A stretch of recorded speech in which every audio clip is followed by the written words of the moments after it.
All right, so preparing this composition, here's a finished artist example, 5th grade example that I created.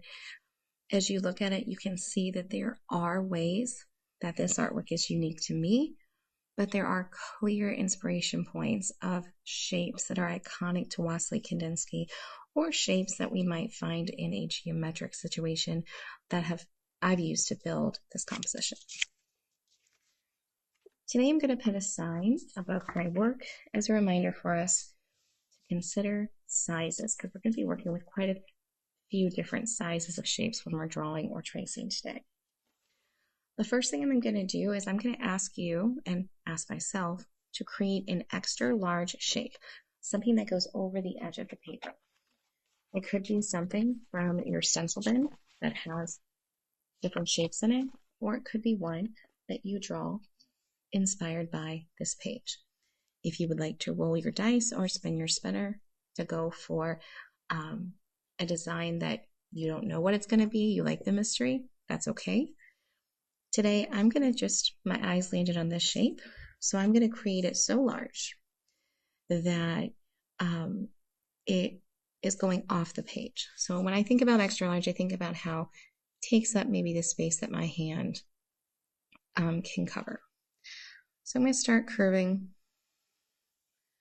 and I think about how this character is very much like Pac-Man, right? And it's okay if it's not perfect.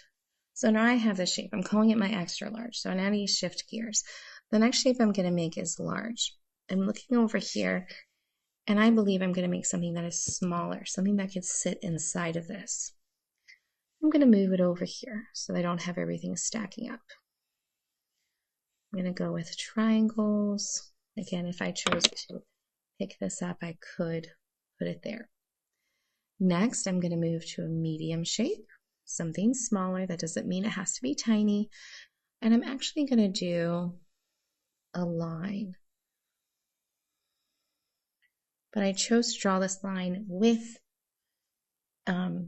ends or insides so that I could add color. Some of you may think, hey, Mrs. Shirk, maybe that's your large, maybe that's your medium. I'm up for that argument. I understand that. Next, I'm going to do small. I think I'm going to do Wassily Kandinsky had these squares that like to hang out together. So I'm going to create small. So I've gone through that sequence, extra large, large, medium, and small. I'm going to go through this process one more time, and we're going to see where this composition goes. My eyes have landed on this large kind of chicken foot shape.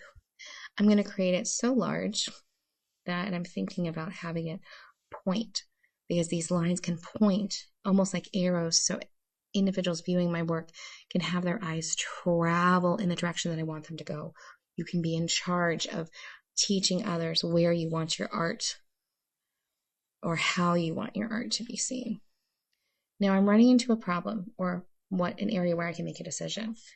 I can make my line go over this triangle, or I can make it appear as if it is going under. I'm going to make the choice of going under. And all of a sudden we've got some variety where we have the overlapping happening. So that's extra large. Next, I'm going to create some lines. I haven't done any line work yet, so I'm looking at large, and I'm not scrabbling. I'm going to be very intentional about creating something similar inspired by that crosshatch that Wassily Kandinsky did. This is feeling full. When I see this, it's like, ooh, things have gotten really tight, and now I'm looking for medium and small. I do want to create some interest by overlapping. So I think my next medium shape I'm going to do, I think I can include part of a star. Oh, maybe not, because I've got the medium. So maybe I'll do part of a heart, a medium heart. And I'm drawing it to where it is going under. So that would be medium. I need to get smaller. Maybe you're thinking, hey, Mrs. Shirk, that's actually looking really larger than you think. Maybe you need to get extra small. Maybe you're like me and you always draw too large. Maybe we need to create this line to add some wiggle and some movement. If I think it's important for the viewer to come and see my work, maybe I need to put a line here that's giving some visual interest. Okay, that changes things up completely. I see an open area over here.